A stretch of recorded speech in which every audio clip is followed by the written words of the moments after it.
What is up, DTube, Steam Blockchain? So today I want to do a video that I'm going to call Front-Facing Video Camera Smartphone Revolution of 2019.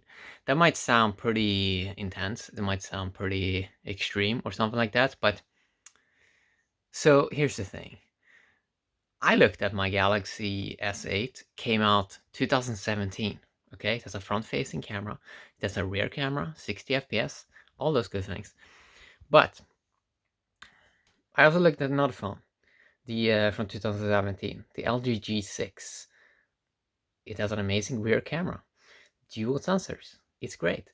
But in terms of the smartphone, like the front-facing camera is not good on the LG G6.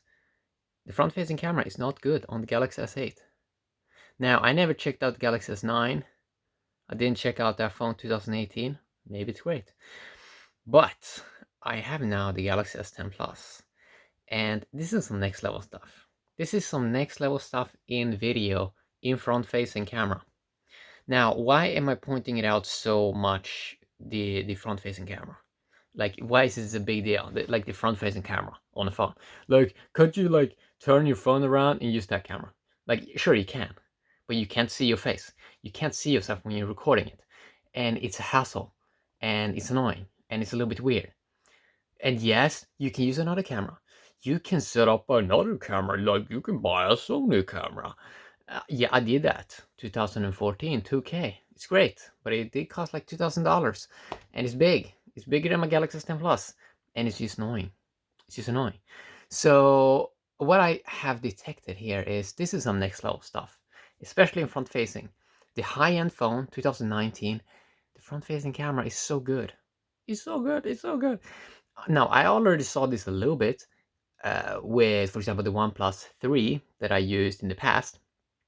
That one also has a very, very great front-facing camera. And I sort of started to detect, like, whoa, this is really good. Like, this is not just a little bit good, this is very good. It's like, I don't have to turn the phone around. Okay, it's kind of good.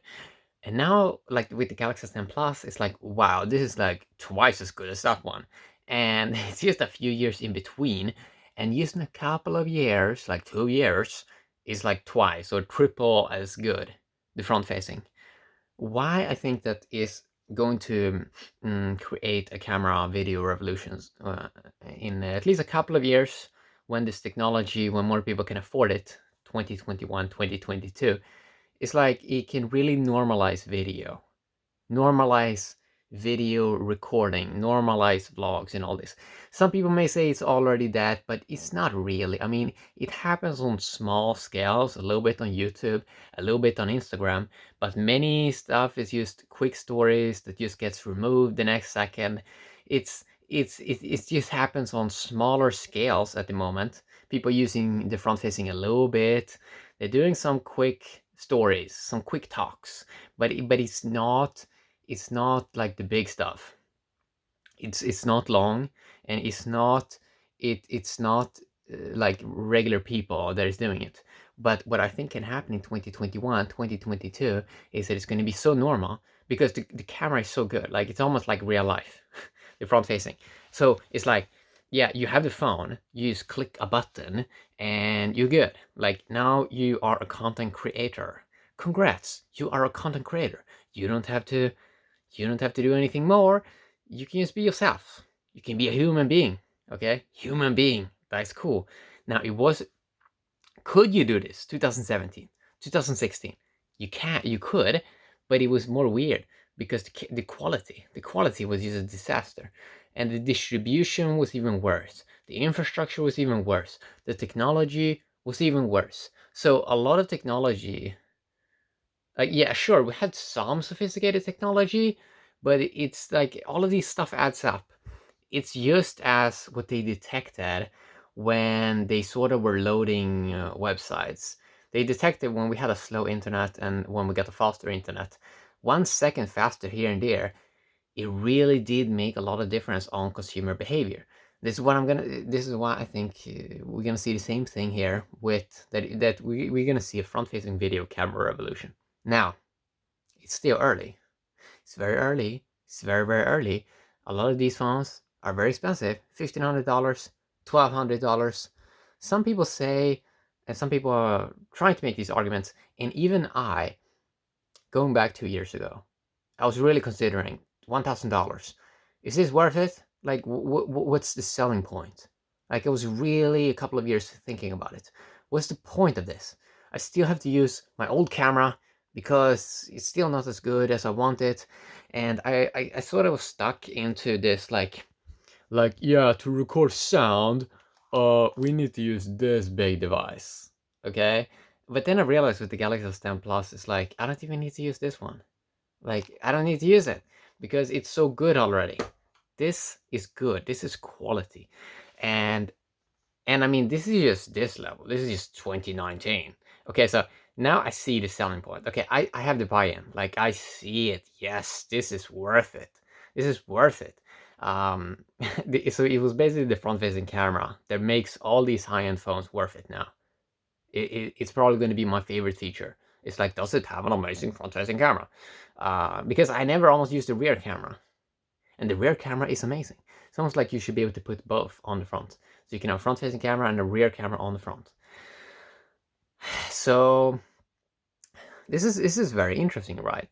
A video revolution. I think we're gonna see it, and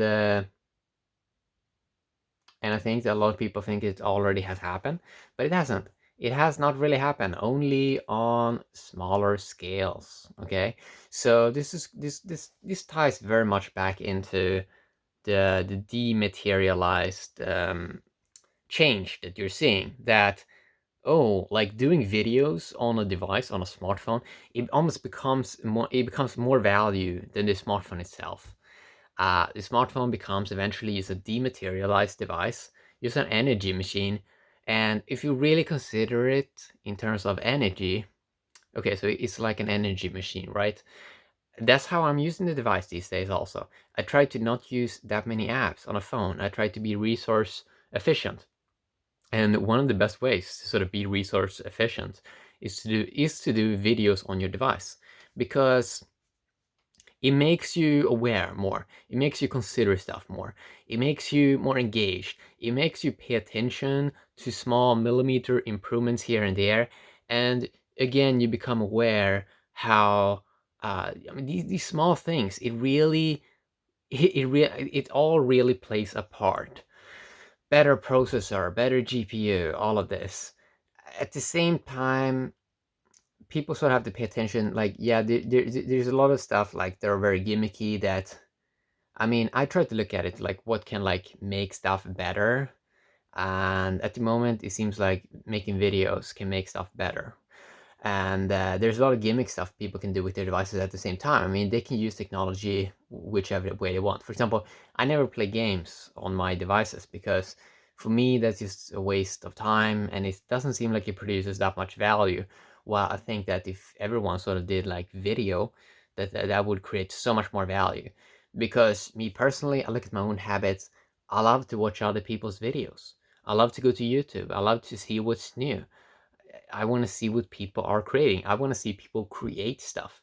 That is really when internet gets more fun. It gets more engaging because you're seeing a human being. It's not that much about information. It's not really that much about the information. It's more about seeing a person's view or seeing the human being. Now that might sound super strange, but if you really pay attention to human, you can notice that there are some differences between humans. There are some cool things, some unique things with the human that is kind of hard to articulate. If I try to articulate it, I can't. But I can perceive it, I can experience it, I can look at it, and it's cool. It's just cool. And yeah, so that's what I wanted to talk a little bit about today. So yeah, I really think we're gonna see this front-facing video camera revolution.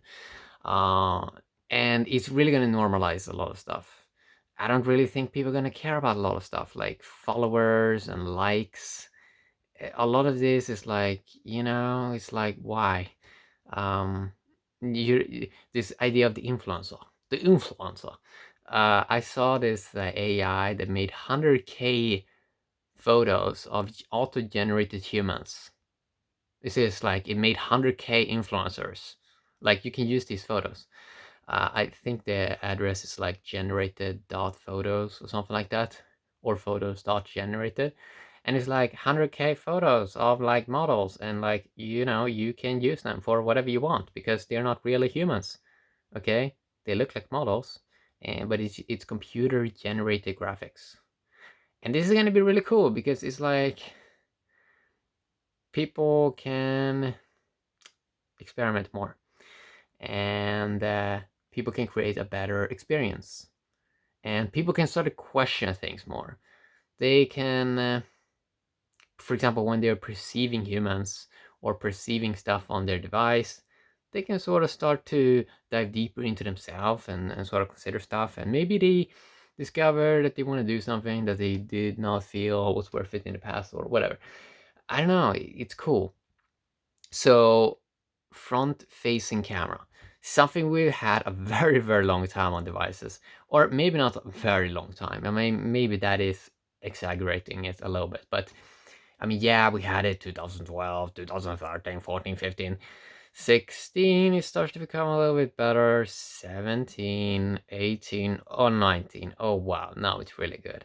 That's kind of what we're seeing. So it's like this slow thing that starts to ramp up, and then it hits really, really good quality. And now I can see really the usability with these new high-end smartphones, because I'm mainly going to use the front-facing camera because it's good. It's really, really good now, and that's really cool. So when they put out new devices, instant buy, instant buy.